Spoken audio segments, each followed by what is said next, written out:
श्री कृष्ण गोविंद हरे मुरारी, हे नाथ नारायण वासुदेवा। जय श्री राधे राधे। आप सभी प्रिय मित्रों का स्वागत है आपके अपने चैनल व्रत कथा में। तो आइए मित्रों, कल हमने कार्तिक मास का 22वें अध्याय को बड़े ही प्रेमपूर्वक श्रवण किया था। इसी के साथ हम आज आगे बढ़ते हुए कार्तिक मास के 23वें अध्याय का बड़े ही प्रेमपूर्वक श्रवण करेंगे, जो कि पुराणों में वर्जित है। आइए शुरू करते हैं। यह अध्याय में राजा पृथु और देवर्षि नारद के संवाद के रूप में जिसमें नारद जी राजा पृथु को कार्तिक मास में तुलसी और आंवले की पूजा का महत्व समझाते हैं। नारद जी बताते हैं कि उद्यापन यानी व्रत की समाप्ति में तुलसी जी की जड़ में भगवान विष्णु की पूजा की जाती है, क्योंकि तुलसी का मूल्य प्रदेश भाग्य विष्णु जी को अत्यंत प्रसन्न करने वाला है। जिस घर में तुलसी का पौधा होता है वह घर तीर्थ स्वरूप होता है और उस घर में यमदूत कभी नहीं आते। तुलसी का पौधा सब पापों को नाश करने वाला होता है, अभिष्ट फल देने वाला होता है। जो मनुष्य तुलसी का पौधा लगाते हैं वह यमराज के दर्शन कभी नहीं पाते। जो प्राणी तुलसी दल से भगवान विष्णु का पूजन करते हैं वे कामिक, वाचिक, मानसिक आदि संपूर्ण पापों से मुक्त हो जाते हैं और दोबारा गर्भ या जन्म मरण में नहीं आते। तुलसी दल में पुष्कर आदि समस्त तीर्थ, गंगा आदि नदियों और विष्णु प्रभु सभी देवता निवास करते हैं। इसी के साथ आंवले का भी बड़ा ही खास महत्व बताया गया है। कार्तिक मास में आंवले का वृक्ष भी भगवान विष्णु को अति प्रिय माना है। इसके स्मरण मात्र से ही मनुष्य गोदान का फल प्राप्त करता है। जो मनुष्य कार्तिक मास में आंवले की छाया में बैठकर भोजन करता है उसके सरसंग में सारे दोष नष्ट हो जाते हैं और वह कोटि गुना पुण्यों को प्राप्त करता है। कार्तिक मास में जब सूर्य तुला राशि में होता है तब सभी तीर्थ, ऋषि, देवता और सभी यज्ञ आंवले के वृक्ष में निवास करते हैं। आंवले की जड़ में भगवान विष्णु जी का पूजन करने से समस्त तीर्थों की पूजा का पुण्य फल प्राप्त होता है। नारद जी कहते हैं, तुलसी और आंवले की महत्ता का वर्णन करने में स्वयं ब्रह्मा जी भी असमर्थ हैं। इसलिए इन दोनों की जन्म कथा सुनने से मनुष्य अपने वंश सहित भक्ति को प्राप्त करता है। हे प्रिय मित्रों, 23वें अध्याय में वर्णित तुलसी और आंवले का पूजन प्रभु को बहुत अत्यंत प्रिय है। तुलसी जी में प्रेम है और आंवले में सात्विकता। इन दोनों के पूजन से प्रभु इतने प्रसन्न होते हैं कि जैसे उन्होंने स्वयं को माँ यशोदा के प्रेम के आगे समर्पित कर दिया था, वैसे ही वो आपके प्रेम की डोर में बंधकर आपको संसार बांधने से मुक्त कर देते हैं। यही कार्तिक मास में सबसे बड़ी कृपा और 23वें अध्याय का सार है। आइए इसी के साथ हम श्री तुलसी जी और आंवले की जन्म कथा का बड़े ही प्रेम पूर्वक श्रवण करते हैं, जो इस मास में सुनना बहुत ही पुण्यकारी माना जाता है। आइए मित्रों, तो पहली कथा हम माता तुलसी की जन्म कथा से जुड़ी हुई है वो जानते हैं। पुराणों के अनुसार तुलसी माता मूल नाम वृंदा था। यह कथा उनकी पतिव्रता भक्ति और भगवान विष्णु द्वारा दिए गए वरदान से जुड़ी है। वृंदा का जन्म और विवाह। वृंदा जी का जन्म राक्षस कुल में हुआ था। वह एक परम पतिव्रता और भगवान विष्णु की महान भक्ता थी। उनका विवाह जलंधर नामक एक दैत्य, बलशाली और अहंकारी असुर से हुआ था। जलंधर का जन्म भगवान शिव के क्रोध की अग्नि से हुआ था। ये विस्तार से हम पूर्व अध्याय में पढ़ चुके हैं। वृंदा के प्रबल पतिव्रता धर्म और विष्णु भक्ति के कारण जलंधर अजय हो गया था। कोई भी देवता या ऋषि उसे पराजित नहीं कर सकता था। जलंधर ने तीनों लोकों में आतंक फैला दिया था। देवताओं को स्वर्ग से निष्कासित कर दिया था। सभी देवता, यहाँ तक कि भगवान शिव भी उसके सामने असह्य हो गए थे। तभी जब जलंधर को पराजित करने का कोई उपाय नहीं बचा तो सभी देवता भगवान विष्णु जी के पास पहुँचे। भगवान विष्णु जी ने बताया कि जब वृंदा का सतीत्व यानी पतिव्रता धर्म भंग नहीं होता तब तक जलंधर को पराजित करना असंभव है। देवताओं के अनुरोध पर भगवान विष्णु ने विवश होकर जलंधर का रूप धारण किया और छल से वृंदा के आश्रम में प्रवेश किया। वृंदा ने उन्हें अपना पति समझकर उनका स्पर्श किया, जिससे उनका पतिव्रता भंग हो गया। जैसे ही वृंदा का सतीत्व भंग हुआ, दूसरी ओर युद्ध में जलंधर की शक्ति समाप्त हो गई और वह मारा गया। वृंदा को जब इस छल का पता चला कि उनके साथ खड़े व्यक्ति उनके पति नहीं बल्कि भगवान विष्णु है, तो वह अत्यंत दुखी हो गई और क्रोधित हो उठी। दुख और क्रोध में आकर उन्होंने भगवान विष्णु को पाषाण यानी पत्थर बनने का श्राप दे दिया और कहा, जैसे अपने छल से मेरे पति को मुझसे दूर किया है, वैसे ही आप अपनी प्रिया से दूर हो जाएंगे। वृंदा के श्राप को स्वीकार करते हुए भगवान विष्णु ने कहा कि वह उनका पाषाण रूप धारण करेंगे। इसी पाषाण रूप को आज शालिग्राम के नाम से पूजा जाता है। इसके बाद वृंदा ने आत्मदह कर लिया, जिससे स्थान पर वह भस्म हुई। वहाँ एक पवित्र पौधा उगा। वृंदा की भक्ति से प्रसन्न होकर भगवान विष्णु ने उस पौधे को तुलसी का नाम दिया और वरदान दिया, हे वृंदे, तुम मेरे लिए माता लक्ष्मी से भी अधिक प्रिय हो। अब तुम तुलसी जी के रूप में सदा मेरे साथ रहोगी। तुम्हारा विवाह मेरे शालिग्राम रूप से होगा और कार्तिक मास में जो भी तुम्हारा पूजन करेगा उसे मोक्ष की प्राप्ति होगी। तभी से कार्तिक मास में शालिग्राम और तुलसी जी का विवाह किया जाता है और तुलसी जी को भगवान विष्णु जी की प्रिया पत्नी के रूप में जाना जाता है। इसी के साथ ये कथा समाप्त होती है और दूसरी कथा आंवले धात्री के वृक्ष की जन्म कथा को हम शुरू करते हैं। कार्तिक मास में आंवले के वृक्ष की पूजा का भी बहुत विशेष महत्व है, जिसे धात्री वृक्ष भी कहा जाता है। इसकी उत्पत्ति दो प्रमुख कथाएं हैं। पहली है ब्रह्मा जी के आंसू। ये स्कंद पुराण से ली गई है।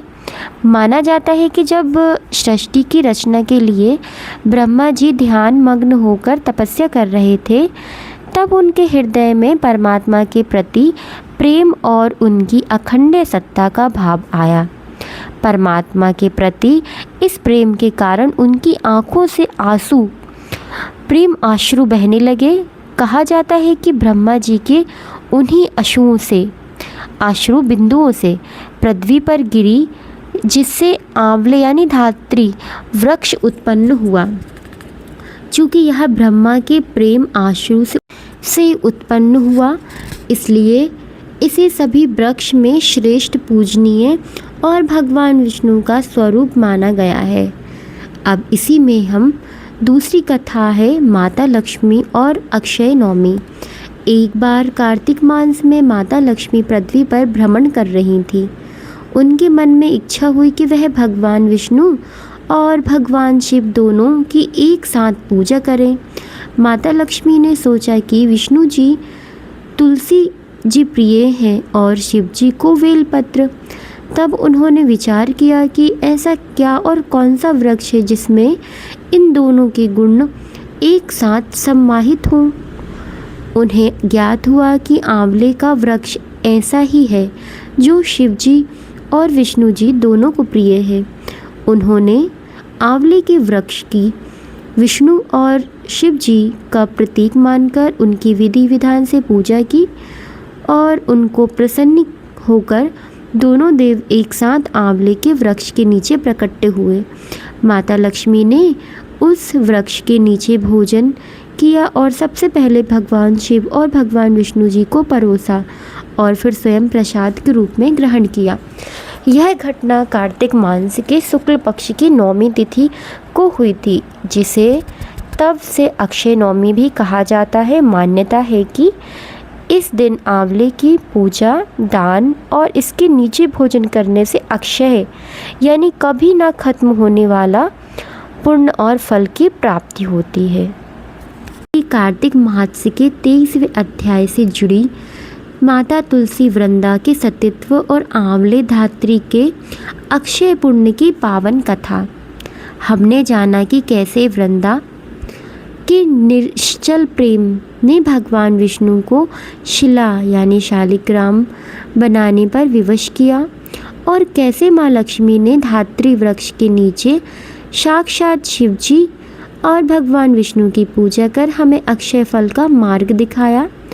कार्तिक मास में हमें यही शिक्षा मिलती है कि प्रेम, भक्ति और निष्ठा ही वही डोर है जिससे हम जगत के पालनहार को भी अपने करीब समीप ला सकते हैं। इस कार्तिक मास में आप भी इन नियमों का पालन, दीपदान और भगवान श्री कृष्ण की कथाओं को जरूर सुने।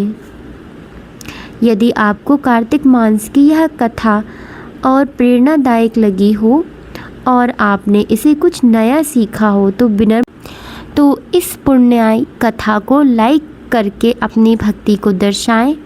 चैनल को सब्सक्राइब करें और बेल आइकन दबाना ना भूलें ताकि कार्तिक मास की अगली कथाएं और भगवान की कृपा से जुड़ी जानकारी आप तक सबसे पहले पहुंचे। कमेंट बॉक्स में प्रेम से जय श्री राधे कृष्ण या ओम नमो भगवते वासुदेवाय अवश्य लिखें। कार्तिक मास में पाठ का विशेष लाभकारी है। तुलसी चालीसा का पाठ कार्तिक मास में और विशेष रूप से देव उठनी एकादशी, कार्तिक मास और कार्तिक पूर्णिमा पर करना बहुत ही फलदायी होता है। तुलसी चालीसा के पाठ से घर में सुख समृद्धि का वास बना रहता है और हर दिन श्रद्धा भाव से कीजिए तुलसी चालीसा पाठ। तुलसी चालीसा माता तुलसी माता को समर्पित है। पुराणों में वर्णित है कि देवी वृंदा ही तुलसी रूप में प्रकट हुई थी और भगवान विष्णु को देवी लक्ष्मी के समान ही प्रिय हैं। जो व्यक्ति नियमित रूप से तुलसी के पौधे को समक्ष तुलसी चालीसा का पाठ करता है और विशेष रूप से देव उठनी एकादशी, कार्तिक मास और कार्तिक पूर्णिमा पर तुलसी चालीसा का पाठ करता है, उसके पाप क्षय हो जाते हैं और वह भगवान विष्णु को प्रिय होकर उत्तम लोक को प्राप्त होता है।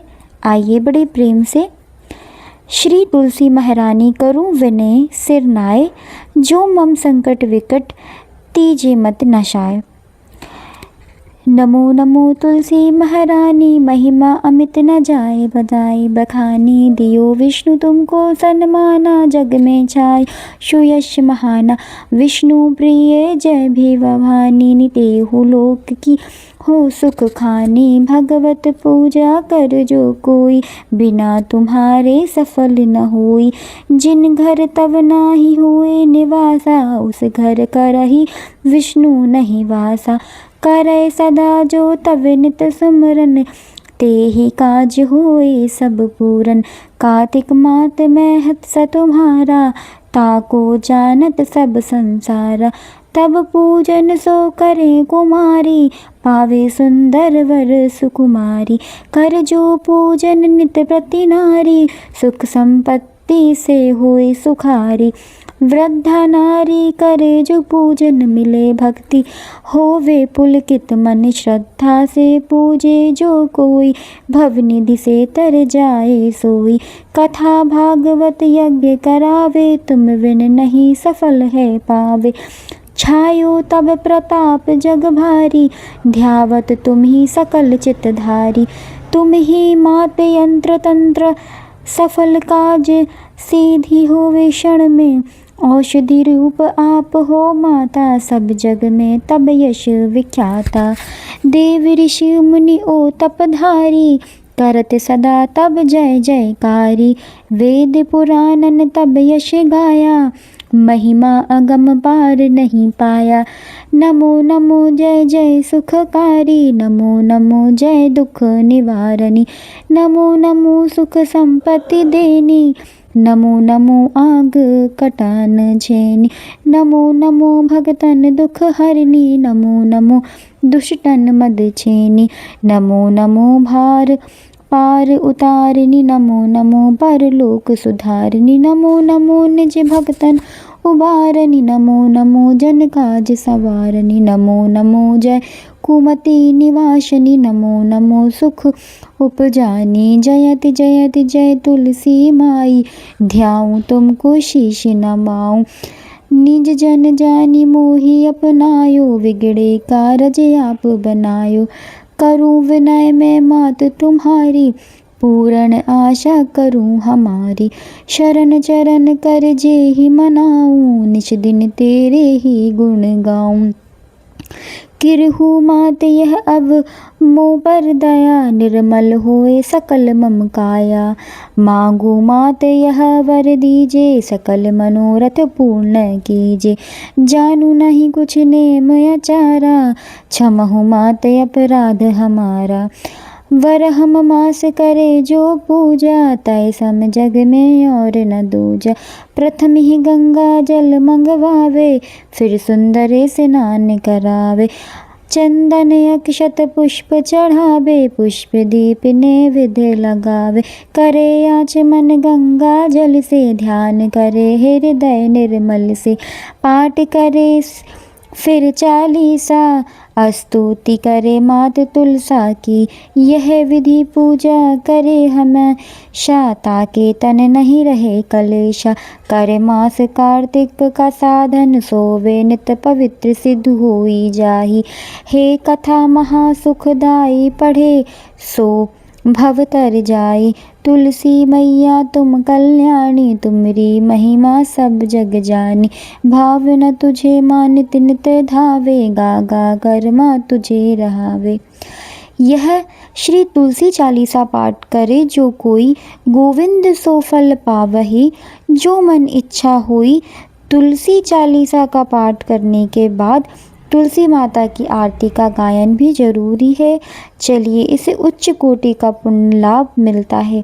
तो आइए प्रियगण श्रोता, हम तुलसी माता की आरती का बड़े ही प्रेम पूर्वक श्रवण करते हैं। तुलसी माता की आरती नियमित रूप से करने वाले भगवान विष्णु और देवी लक्ष्मी की महाकृपा बनी रहती है।